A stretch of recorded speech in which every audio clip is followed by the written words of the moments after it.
Welcome to the Smite God reveal for Freya, Queen of the Valkyries. Valkyries, the elite and angelic warriors of the Nordic pantheon, are as beautiful and dangerous as a midnight winter storm.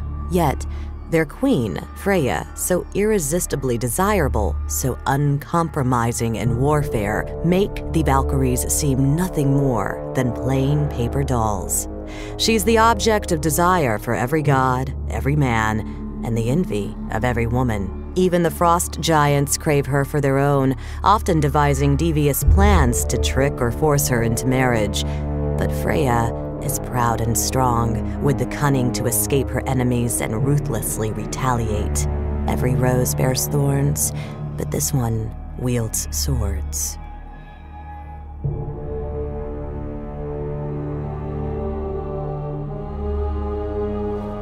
In Smite, Freya is a melee magical fighter.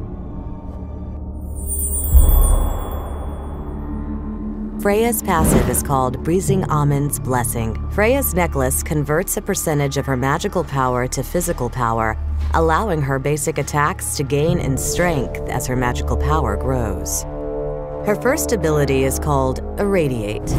Once activated, Freya's basic melee attacks do additional magical damage, plus a percentage of her magical power for a short time. If her second ability, Pulse, is also activated, this bonus damage is reduced. Her second ability is called Pulse. Once activated, Freya's basic melee attacks become ranged attacks for a short time. These attacks also do additional magical damage and slow the target and nearby enemies. If Irradiate is also active, the ranged attacks no longer affect nearby enemies or slow. Also, the bonus damage is reduced. Freya's third ability is called Banish. When cast at her ground target, all enemies in the radius are lifted into the air, where they stay for the duration of the ability, unable to perform any action or take any new hits. Freya's ultimate ability is called Valkyrie's Discretion. Freya uses her cloak of feathers to fly above the battle, raining down magical attacks from above while being immune to all attacks.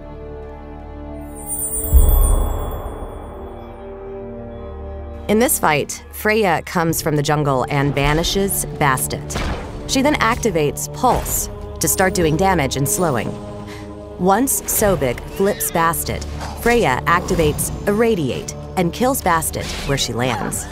Artemis uses her boar to stun Sobek, so Freya uses Valkyrie's Discretion to rise above the battle and get the double kill.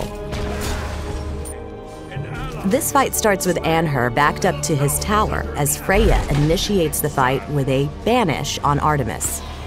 After using Creeping Curse and withstanding the stun, a couple of shots from Pulse slow Artemis enough to use Valkyrie's Discretion to finish her off.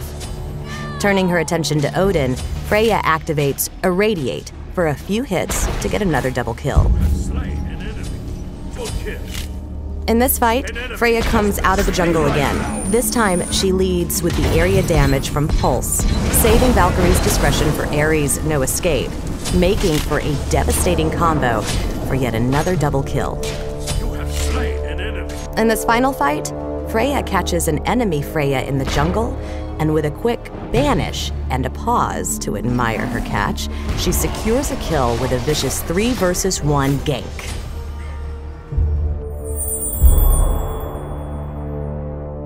For skills, it's really good to start Freya off with a point in Pulse to allow her to farm in the laning phase from a distance, putting her second point into Banish to escape early trouble. From there, the priorities shift to Valkyrie's Discretion, Pulse, Irradiate, Banish. Because Freya is an interesting mix of magical and physical attacks, there is a lot of flexibility in how you build her. A typical start would be primarily magical with some attack speed built in as well. Starting with rank 2 of the Boots of the Magi and a couple of potions is good. Polynomicon is an excellent item on Freya, so getting that item next after your boots is recommended. From there, the focus should be on Void Stone, Gem of Isolation, Fatalis, and Rod of Tahuti. Also, since Freya can be an excellent farmer, replacing one of the items with Warlock Sash early is a great idea. Thanks for watching the Smite God reveal for Freya, Queen of the Valkyries.